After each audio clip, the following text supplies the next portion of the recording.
Bruxelles, 1990. Un meurtre mystérieux a lieu. Il existe un scénario possible. Une équipe d'agents secrets s'est rapprochée de sa cible, l'un des experts en armement de Saddam Hussein, Gerald Bull. Dans ce type d'opération, les agents choisissent d'abord l'endroit idéal pour un assassinat, puis la meilleure façon de le faire. Ensuite, ils surveillent la cible de près et s'assurent de pouvoir facilement prendre la fuite. Voici les principaux suspects de ce meurtre de haut vol. Le Mossad, la CIA et le MI6. Ils voulaient tous sa peau, ne restait plus qu'à savoir qui serait le premier. Aujourd'hui, et pour la première fois, d'anciens agents du Mossad et de la CIA examinent la tactique et la technologie utilisée au cours de cet assassinat. C'est une technique d'assassinat rapide et sans douleur.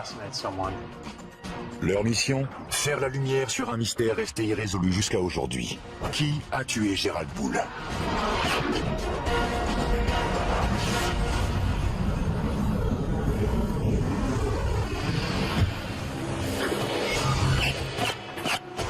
Un scientifique véreux, expert en armement, est abattu froidement. Les assassins disparaissent sans laisser de traces. Qui est derrière ce meurtre et quel est le mobile? Encore aujourd'hui, nous avons davantage de questions que de réponses quant au meurtre de Gerald Bull. 20 ans après les faits, une équipe d'ex-agents secrets israéliens et américains sort de l'ombre pour analyser ce crime et nous révéler un univers inconnu. Il y a une excellente scène du film La mémoire dans la peau, où le supérieur de Jason Bourne lui dit qu'il n'est pas simplement payé pour assassiner des gens, mais pour les assassiner et faire croire que quelqu'un d'autre est responsable. Ça fait partie du métier.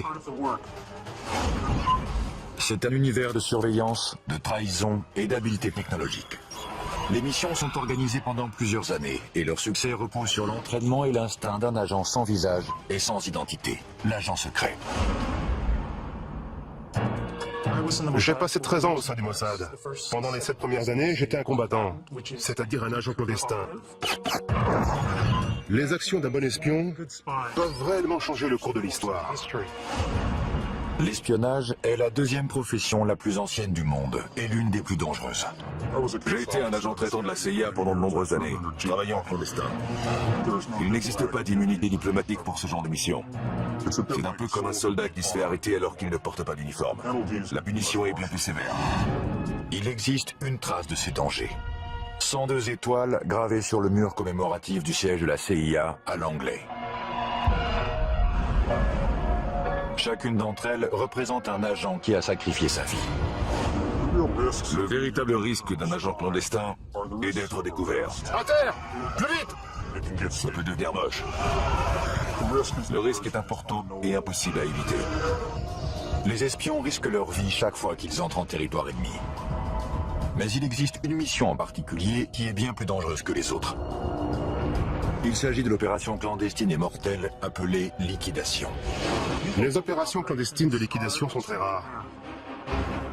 Au cours d'une de ces opérations, dont la cible était un leader terroriste, j'ai été chargé de poser un engin explosif sur le ferry dans lequel il voyageait. Je ne sais pas comment l'opération s'est terminée, on m'a juste dit qu'elle avait réussi, et c'est tout ce que j'avais besoin de savoir. Ce sont des gens qui ont du sang sur les mains et qui ont tué d'innocentes victimes. La seule façon de les empêcher de mener à bien leur prochain attentat, c'est de les éliminer. Les services d'espionnage s'intéressent aux terroristes depuis des décennies. Mais ce ne sont pas les seuls à figurer sur leur liste des cibles à liquider. Les autres personnages qui les intéressent sont les trafiquants et les fabricants d'armes, qui ne sont pas rattachés à une organisation. À la fin des années 80, un homme attire l'attention de tout le monde. Le scientifique canadien spécialiste en armement, Gerald Bull. Gerald Bull avait été approché par plusieurs services de renseignement, parmi eux ceux du Canada et des États-Unis. Il voulait travailler avec les deux. Avant 1980, le scientifique a travaillé pour les deux gouvernements. Il rêve de créer un super canon capable de lancer un satellite en orbite. Son travail était dédié à l'amélioration des canons pour pouvoir tirer à très grande distance. Mais d'anciens agents affirment que ce génie de la science possédait un côté plus sombre. Les scientifiques qui inventent des armes sont en premier lieu fidèles à la science. Ils ne se considèrent pas comme des fabricants d'armes capables de massacrer des millions de personnes. C'est comme l'homme qui organisait les horaires des trains à destination des camps de concentration. Il pensait n'être qu'un employé des chemins de fer. Il ne se considérait pas comme un meurtrier de masse. Il est intéressant de savoir que Gerald Bull était l'une des 3 seules personnes de toute l'histoire des États-Unis à avoir obtenu la nationalité américaine grâce à une loi du Congrès. C'est assez ironique, puisqu'en réalité, Gerald Bull se moquait parfaitement d'avoir ou non la nationalité américaine. Il ne s'intéressait qu'à sa technologie et à ceux à qui il pouvait la vendre. Peu lui importait le passeport qu'il avait en poche. Il avait de nombreux ennemis car il travaillait pour plusieurs États voyous. Il était impliqué dans diverses transactions avec de l'argent sale et il se mettait donc en danger sur 2 fronts différents.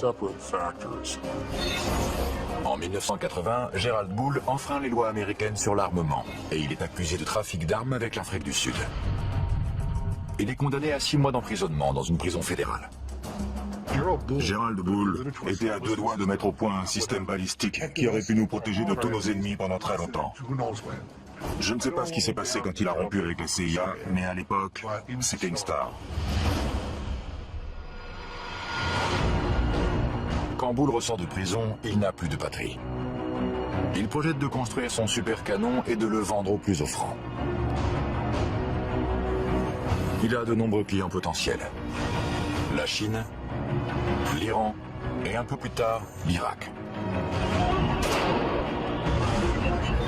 Le gouvernement irakien a adoré son idée et s'est mis à la financer. L'Irak fait venir Gerald Bull à Bagdad, où il commence à travailler sur une arme secrète surpuissante dont le nom de code est Projet Babylone. Le projet Babylone était un canon gigantesque et très puissant, capable de lancer un obus de la taille d'une voiture à une distance d'environ 1000 km. Si le rêve de Gerald Bull devient réalité, Saddam Hussein gagnera une arme capable de semer le chaos au Moyen-Orient. Bien évidemment, un tel projet ne passe pas inaperçu des services secrets du monde entier.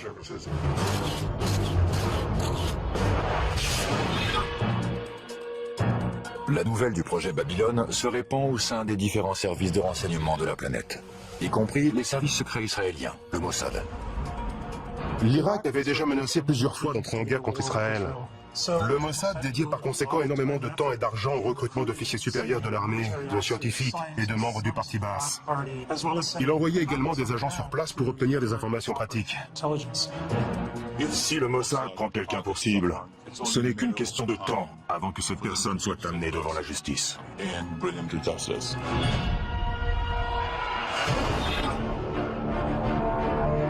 En Irak, Gerald Bull est très bien protégé.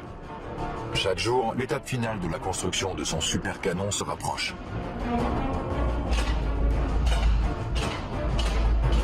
Le Moyen-Orient est une véritable poudrière, et Gerald Bull est sur le point d'y mettre le feu.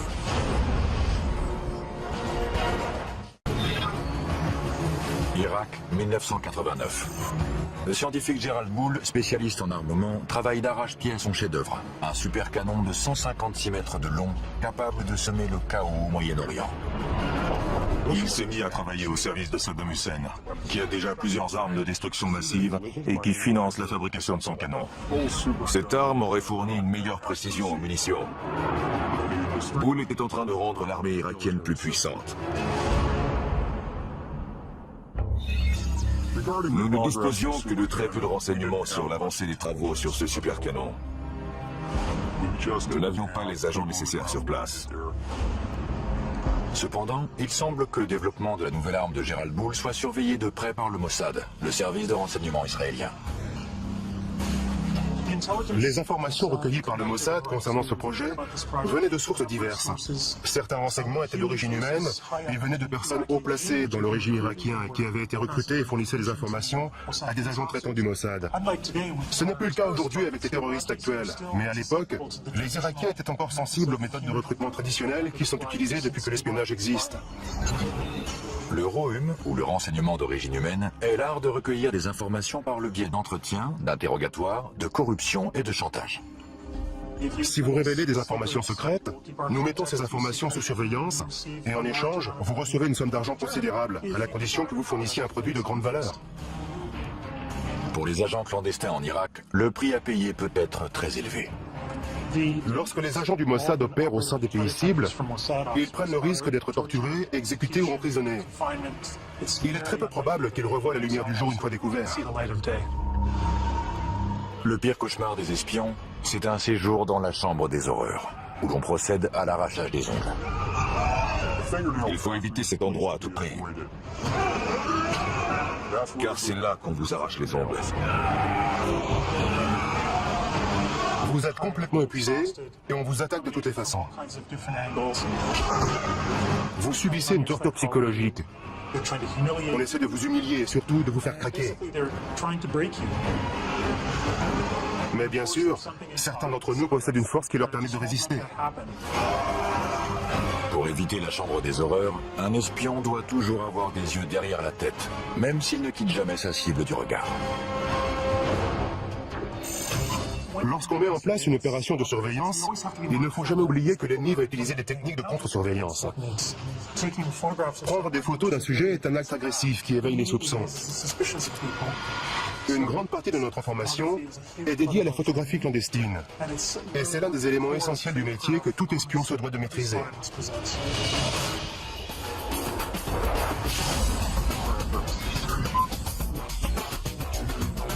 Michael Ross et Ishmael Jones, anciens agents des services secrets, nous présentent la technologie qui sert à la surveillance photographique. Ceci est un étui à lunettes. C'est un appareil photographique très ingénieux. Il y a un trou, et lorsqu'on l'ouvre, on découvre un appareil photo à l'intérieur qu'on peut relever. On peut le poser sur une table, prendre quelques photos, sortir ses lunettes, et les nettoyer, puis les ranger et refermer l'étui. Mais en réalité, c'est un équipement d'espion. Si quelqu'un ouvre cet étui, il comprend tout de suite que son propriétaire est dans l'espionnage. Mais moi, ce que j'utiliserais, c'est quelque chose de plus grand et de plus simple, un objet commun. C'est un appareil photo comme les touristes en utilisent partout dans le monde. Je le mets dans un sac. Il y a un filet à mailles. Cela me permet de me rapprocher de la cible et de prendre des photos. J'utilise également une télécommande pour ne pas avoir besoin de toucher l'appareil. Je n'ai qu'à viser et appuyer.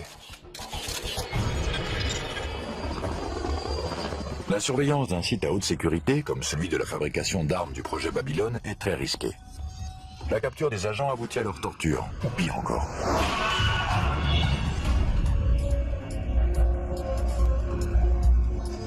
Il ne faut pas qu'on puisse nous repérer en train de prendre des photos depuis un véhicule.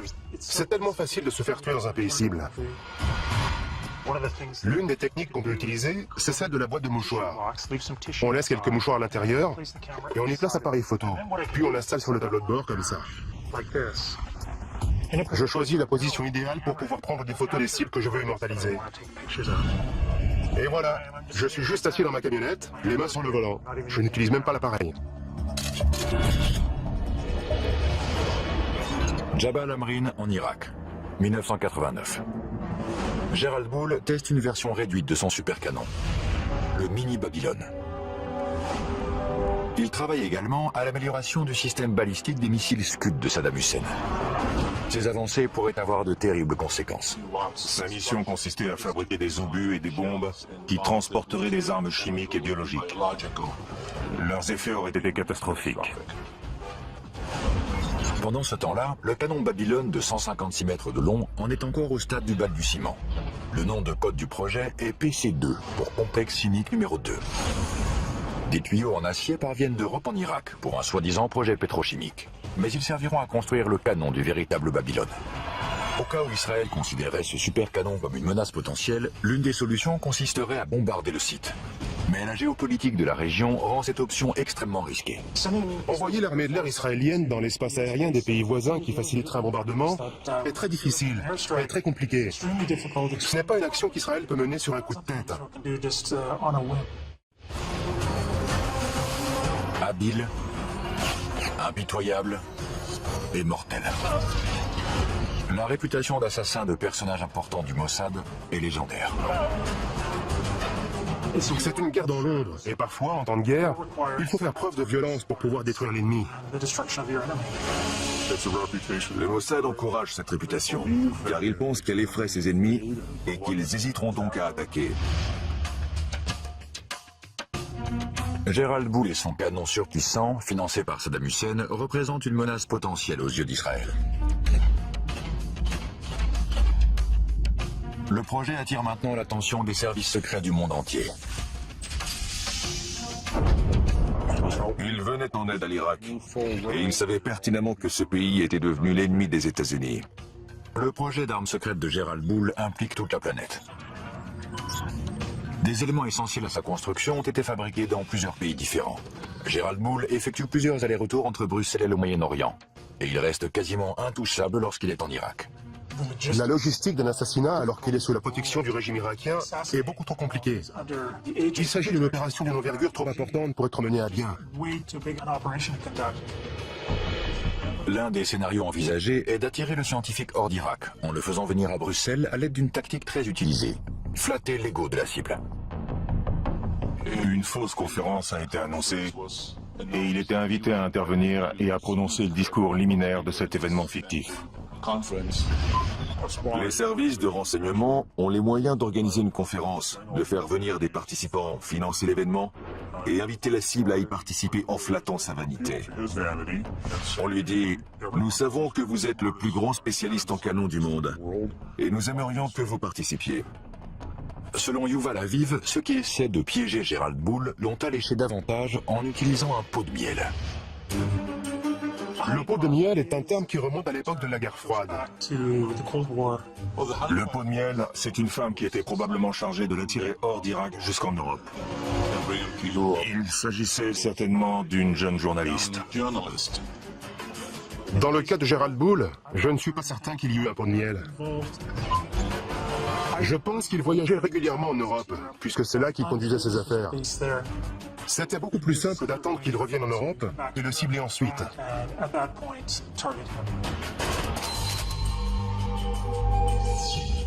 Que ce soit pour assister à une conférence fictive, pour retrouver une femme séduisante ou tout simplement pour gérer ses affaires, Gérald Boule rentre chez lui à Bruxelles. Selon certaines sources belges, il n'est pas seul.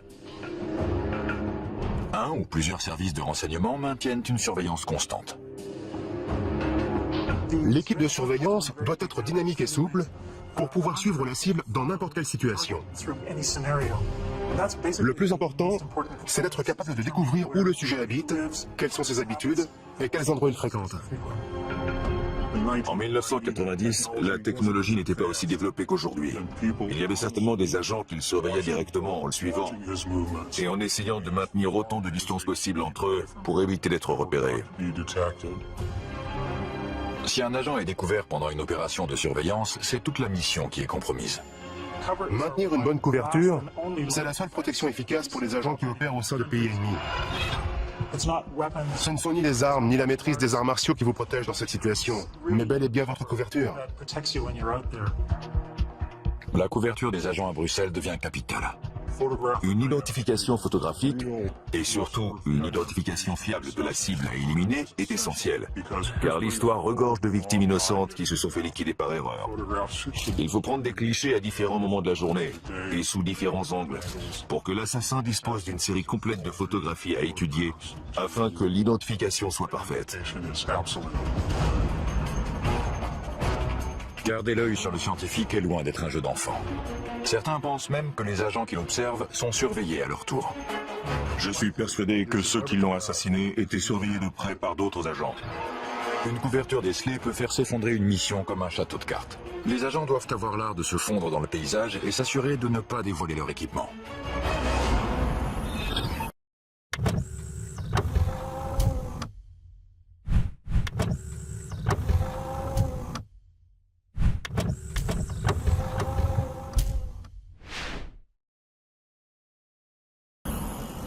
Celui-ci peut se transformer en... Michael Ross, ancien agent du Mossad, et Ishmael Jones, ancien agent de la CIA, nous expliquent les dangers de l'utilisation de matériel d'espionnage. Que se passe-t-il si vous êtes découvert avec cet équipement? Si vous avez en votre possession ce type de matériel pendant un interrogatoire, on vous envoie immédiatement à la chambre des horreurs. C'est la preuve que vous êtes un espion. Si vous utilisez ce type d'objet, c'est que votre quartier général vous a confié une mission d'espionnage et les raisons pour lesquelles vous pourriez avoir besoin d'un tel équipement sont plus qu'évidentes. C'est ça qui me plaît dans cet objet. Il est ce qu'il est, il n'est pas camouflé. Il ne reste plus qu'à sortir l'antenne, relever les sécurités Et une fois la lumière allumée, si j'appuie sur ce bouton, Boum. quelque chose va exploser quelque part. D'un autre côté, il existe ces appareils de communication qui sont très intéressants et de très bonne qualité. Si on ouvre cet étui à cigarette, on découvre l'appareil qui permet de communiquer. C'est formidable. Plusieurs de ces objets servent à communiquer. Ceci est en réalité l'ancêtre du téléphone portable. Ce côté devient un micro une fois retourné et mis en contact avec l'intérieur. On sort l'antenne et on peut communiquer. Mais le problème, comme souvent, c'est que même refermé, on peut voir que ce n'est pas un simple stylo, mais qu'il s'agit d'un appareil de communication. J'imagine déjà les interrogateurs en train de démonter Ouais. et de disposer toutes les pièces sur une table. La première chose qu'ils font une fois qu'ils vous ont attaché à une chaise, c'est de fouiller tous vos vêtements et vos affaires et de démonter tout ce qu'ils trouvent. On peut inventer des cachettes très ingénieuses, mais ils les découvrent toujours très rapidement. Règle numéro 1 de l'espionnage, ne pas être pris. Règle numéro 2, le moindre petit détail peut signer votre arrêt de mort. La préparation des agents du Mossad est un rituel consistant à passer soigneusement en revue chaque objet, chaque vêtement et chaque accessoire qu'ils vont emmener. On peut monter une opération gigantesque, mais si un de nos vêtements porte une étiquette fabriquée en Israël, tout s'effondre comme un château de cartes.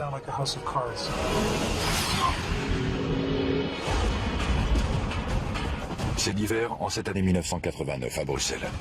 Cachée quelque part dans la ville, une équipe d'agents secrets met probablement au point un plan pour éliminer leur cible. L'étau se resserre autour de Gérald Bull. Mars 1990. Gérald Bull est de retour à Bruxelles. Il est probablement suivi. Pourquoi ? À cause du programme de développement de missiles de Saddam Hussein et d'un super canon top secret dont le nom de code est Projet Babylone. Il s'agit d'une arme dont la portée devrait atteindre 1000 km. Le rayon qu'il traçait depuis Bagdad couvrait la totalité du Moyen-Orient. C'était l'arme et l'engin balistique les plus incroyables qui aient jamais existé. À quelques mois de l'invasion du Koweït, la machine de guerre irakienne se met en marche. La version miniature du super canon de Gérald Bull, le mini Babylone, a déjà été testée. À ce moment-là, tous les services de renseignement du monde sont au courant de ce qui se passe et le surveillent de très près. L'un des partis qui souhaite ardemment qu'Hussein n'ait jamais ce canon sont les Iraniens. En plus des Iraniens, le Mossad est de la partie.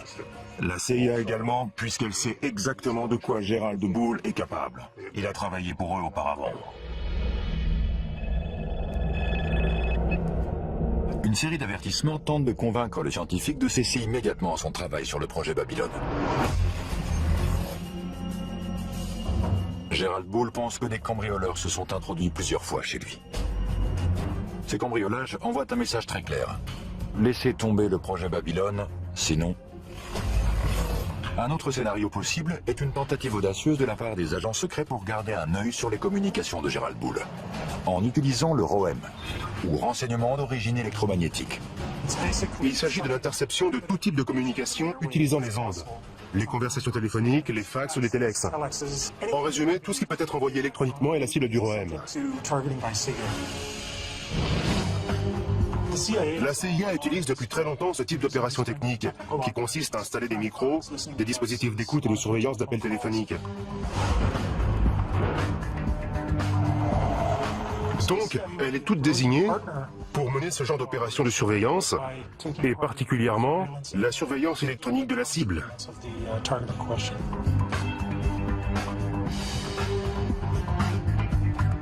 L'écoute électronique est une compétence qui s'acquiert après des années de formation. L'ancien agent de la CIA Ishmael Jones nous dévoile l'univers des micros et des transmetteurs cachés. Ces appareils de surveillance électronique permettent d'en apprendre davantage sur les cibles. On a placé des dispositifs datant de la guerre froide dans certains objets de cette pièce. Dans ce téléphone, par exemple. Voici l'appareil d'écoute. Il n'espionne pas la ligne téléphonique, mais écoute les bruits de la pièce en général, et bien entendu les conversations téléphoniques également. En voici un autre installé sous le siège d'une chaise de bureau standard. Cette partie doit ensuite être recouverte de bois ou de tissu pour ne plus être visible. Pour dissimuler un dispositif dans un livre, il faut l'installer dans le dos. C'est d'ailleurs un appareil de la CIA. On peut voir le dispositif audio en haut, les piles sont au centre, et les autres éléments de l'appareil sont en bas. C'est un transmetteur complet. Mais lorsque la cible est mobile, il faut pouvoir suivre ses conversations à travers la ville. L'une des solutions possibles remonte à la guerre froide. Voici un dispositif d'écoute de la guerre froide. L'avancée de cette technologie, c'est que les conversations de la cible peuvent être entendues, peu importe où elles se trouvent, tant qu'elle porte ce manteau. L'inconvénient de cet appareil, c'est qu'il se remarque facilement. Il ne ressemble pas à un bouton normal. La cible peut s'en rendre compte et elle redoublerait alors de méfiance. Entrer par effraction dans l'appartement d'une cible importante comme Gerald Bull peut compromettre l'opération tout entière. On va devoir entrer par effraction, ou si possible avoir un rendez-vous sous de faux prétextes. Il faut alors réfléchir très vite à l'endroit où placer le micro. Le mieux est de disposer d'un mur commun tout à côté de la cible. On peut percer un trou dans le mur et y installer un dispositif audio ou vidéo. C'est une technique beaucoup plus intéressante. C'est plus simple d'avoir un appartement à soi pour y travailler. À Bruxelles, Gerald Bull est surveillé de près par une organisation sans visage et sans nom. Il reçoit un ultime avertissement. Cessez votre travail sur le projet Babylone. Mais il choisit d'ignorer la menace. La mission qui tente d'éviter la construction du supercanon de Saddam Hussein passe à la vitesse supérieure. La technique la plus simple pour stopper cette opération est d'éliminer Bull. Le spécialiste en armement canadien est condamné à mort. Bruxelles est un endroit idéal pour liquider un homme comme Gerald Bull. La ville est calme et sûre, et la cible se sent à l'aise et détendue. À Bruxelles, on entre en mode tourisme. Le scientifique pense que des cambrioleurs se sont introduits dans son appartement plusieurs fois, mais sans emporter d'objets de valeur. Il reçoit un ultime avertissement. Il doit cesser son travail sur le projet Babylone. De nombreux ennemis peuvent avoir été les auteurs de cette menace. Encore aujourd'hui, personne ne sait qui l'a appelé. La menace peut venir de différentes sources, y compris le Mossad ou l'Iran. D'après moi, les Iraniens pourraient très bien avoir assassiné Bull. Ils auraient pu le faire. Ils en avaient les moyens. Tous les plus grands services de renseignement sont capables de mener à bien une telle opération. Et ils l'ont déjà fait par le passé. La CIA, l'ancien KGB, aujourd'hui SVR, le MI6.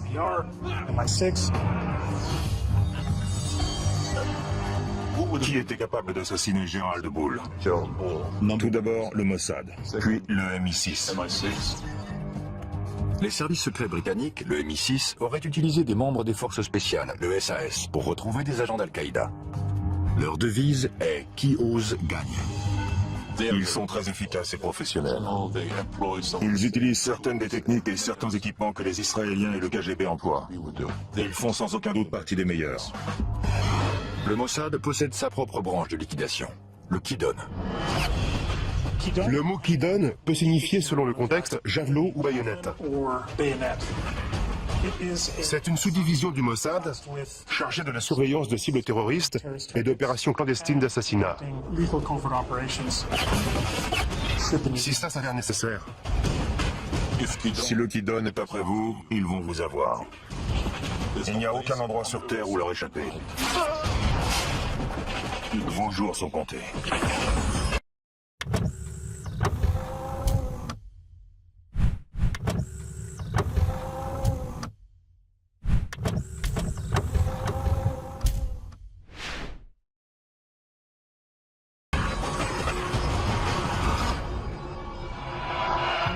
Bruxelles, mars 1990. Le refuge est un élément déterminant dans une mission d'espionnage. L'attente dans un refuge avant le début de la mission, c'est un moment extrêmement stressant. Chaque fois qu'on entend une sirène dehors, on pense que c'est pour soi. Les refuges des espions sont un peu comme des ports en pleine tempête. Ce sont des appartements loués sous de faux noms, avec des informations différentes. Tous les services secrets les utilisent pour se protéger du monde extérieur. Ce sont des endroits où les agents peuvent se réunir, étudier les plans, analyser les opérations et en discuter, faire des débriefings. Au cours des heures qui précèdent une mission, l'équipe examine chaque détail de l'opération. La tactique peut varier, mais une équipe de liquidation standard est composée de plusieurs agents. Le leader est responsable de la sécurité et de la surveillance constante de la cible. Le chauffeur est chargé d'amener l'équipe dans la zone d'action et de l'en extraire. Et le tueur, ou les tueurs, effectuent l'exécution. Un autre élément clé d'une opération secrète de liquidation est le choix de l'arme. Les autres services de renseignement utilisent des armes plus lourdes, c'est-à-dire des gros calibres. Mais le Mossad a décidé que la précision est prioritaire. Nous sommes au stand de tir d'Angeles. L'ancien agent du Mossad Michael Ross et le spécialiste en armes à feu Mike Cristano procèdent à une analyse balistique d'un assassinat. La première marque est celle du tir du 9 mm. Elle a traversé le gel de part en part. Ce type d'arme laisse de sacrés dégâts, sans parler de risquer de tuer un passant innocent qui se tient derrière. Le gel balistique a la même densité que les tissus musculaires humains semi-tendus. Il permet de fixer l'empreinte balistique d'une arme. Le calibre 22 est plus intéressant, car il fait ce qu'un assassin veut, c'est-à-dire pénétrer, pas trop profondément, et exercer toute son énergie dans le corps, le crâne, ou n'importe quel autre endroit atteint. Son énergie n'est pas projetée vers l'extérieur en laissant d'énormes dégâts, quelque chose de très visible. Lorsqu'il s'agit de liquider une cible, il vaut mieux choisir la discrétion.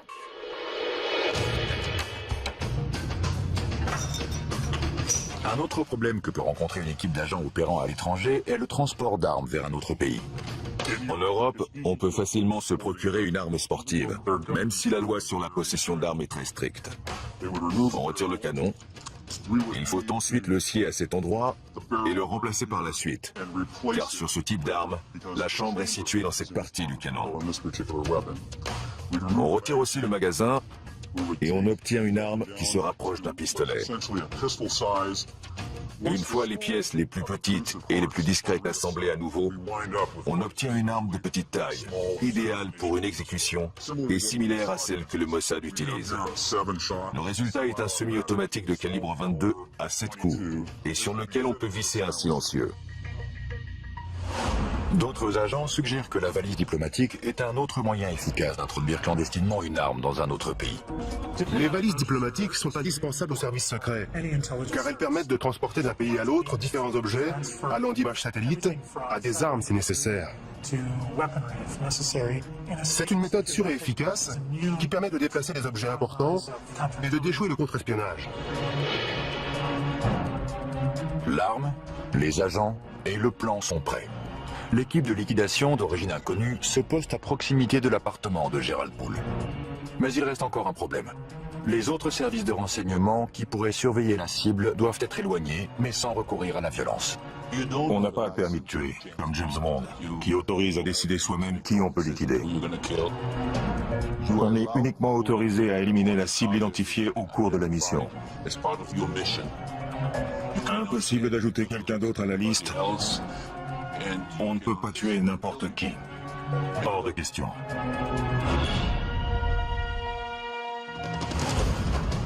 Dans le cas de Bull, s'il était suivi par un troisième pays, la meilleure solution était de distraire l'équipe de surveillance pour l'éloigner. Au cours d'une opération clandestine de liquidation, l'équipe peut utiliser un appât pour créer une distraction. L'équipe se met en position pour passer à l'étape finale de sa mission, l'exécution de Gerald Poole.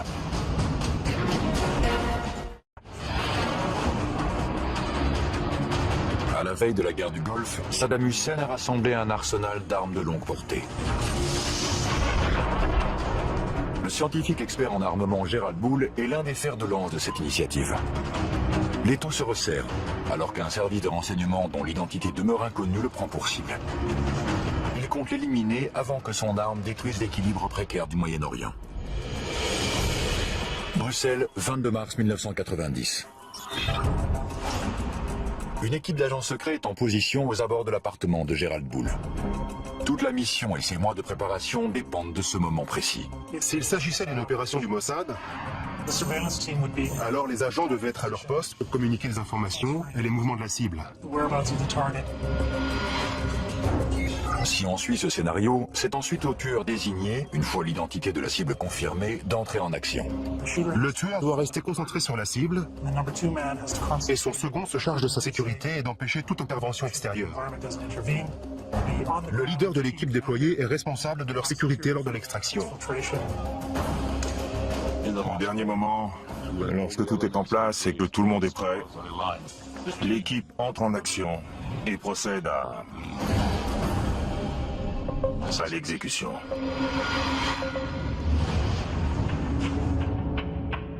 Le niveau de stress est élevé, bien évidemment. On entend le bruit d'une clé qu'on glisse dans la serrure, puis la porte qui s'ouvre, et on prie pour que ce soit notre cible et non quelqu'un d'autre.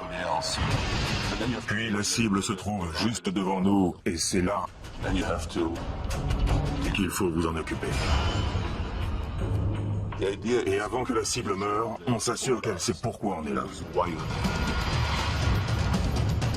On lui pose la question, vous savez pourquoi je suis là? Et on peut voir sa peur sur son visage, car elle sait pourquoi on est là.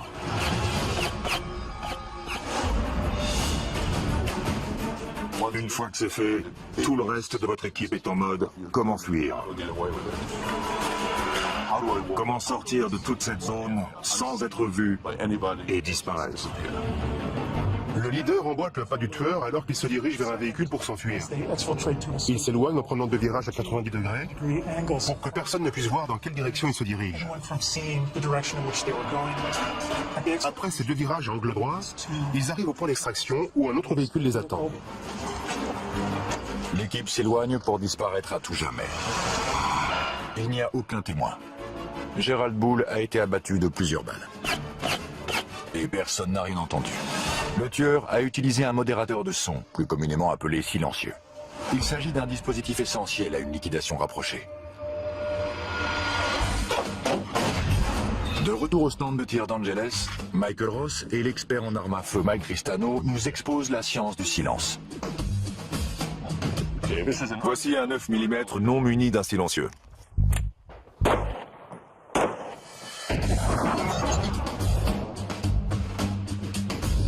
On ne peut pas dire que ce soit une arme silencieuse. Non, absolument pas. L'arme de prédilection du Mossad pour les exécutions est un pistolet de calibre 22 équipé d'un silencieux. Le principe d'un modérateur ou silencieux est assez simple.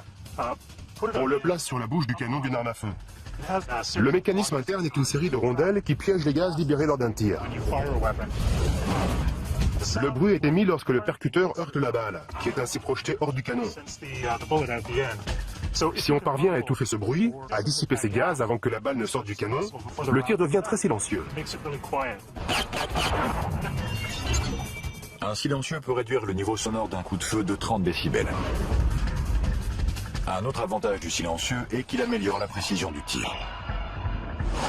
Le canon est rallongé, le tir est donc un peu plus précis.